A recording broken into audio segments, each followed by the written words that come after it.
All right, welcome world. Thank you for joining us today. My name is Rob, and it is a beautiful Friday morning here in the DFW area, and this begins No Fear Friday. And I wanted to start this series of Friday videos that we're calling, like I said, No Fear Friday. And the point is guys, we live in a world that wants you to be afraid. We live in a world that wants you to submit to this idea of fear.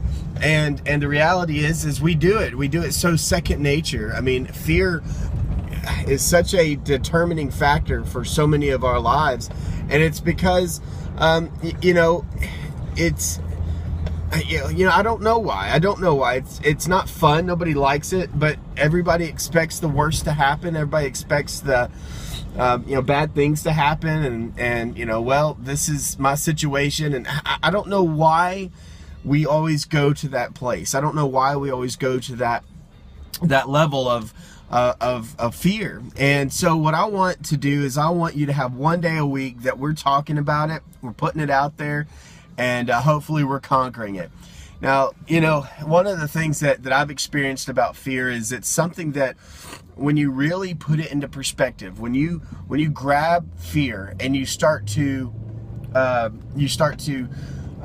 analyze what it is you're afraid of, what it is that you're having a problem with, or what it is that you're struggling with, and then you really kind of work through it, like what's the worst that could happen, and you really put it into that dynamic, it starts to get really small. It gets really small, and right now in the world you have Ebola and ISIS and all these things, these world issues that are threatening, and of course mass media is pumping it up like we're all gonna die, and so it's like it's easy to walk out your door and be afraid. What I have learned and kind of how my take on it is, I don't even really think about I should say, I don't dwell on the thoughts of things that I have no control over. I don't have control over, widespread epidemics. I don't have control over terrorists across on the other side of the world. I don't have any control over those things. So why am I going to dwell on those thoughts? Am I going to be vigilant? And am I going to be, cautious? Am I going to make sure my kids are washing their hands? Yeah, of course. But as far as going through my life being afraid of that, I can't.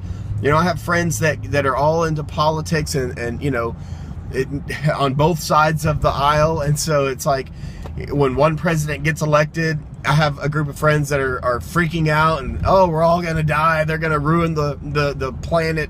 And then somebody from the other party gets elected, and then this other group of friends are like, oh, his whole goal in life is to destroy the country. I'm like, what?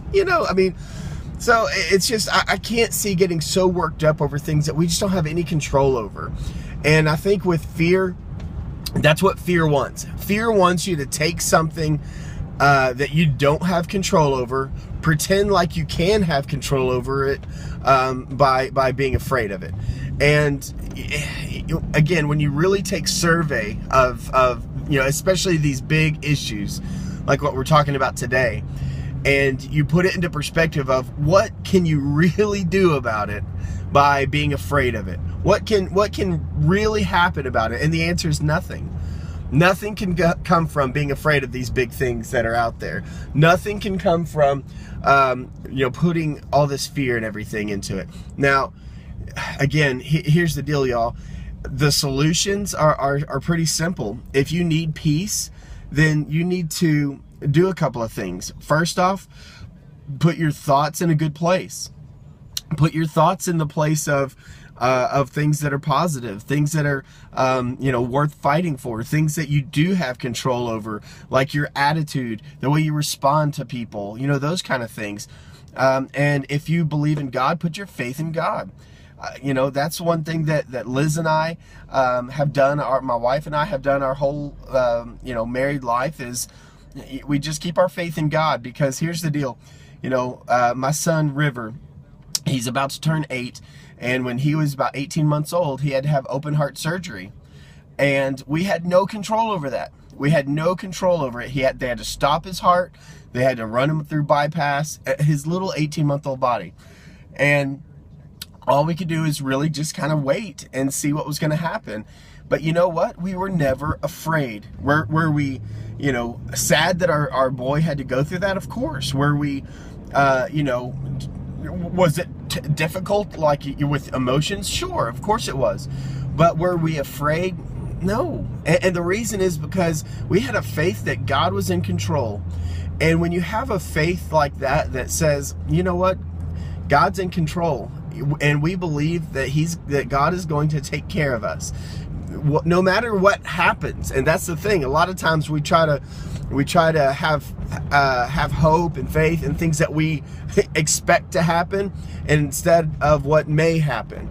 And that was where we were at. We said, God, we know that you are in control, that you are going to, we believed that River was going to be fine, that he was going to come through it.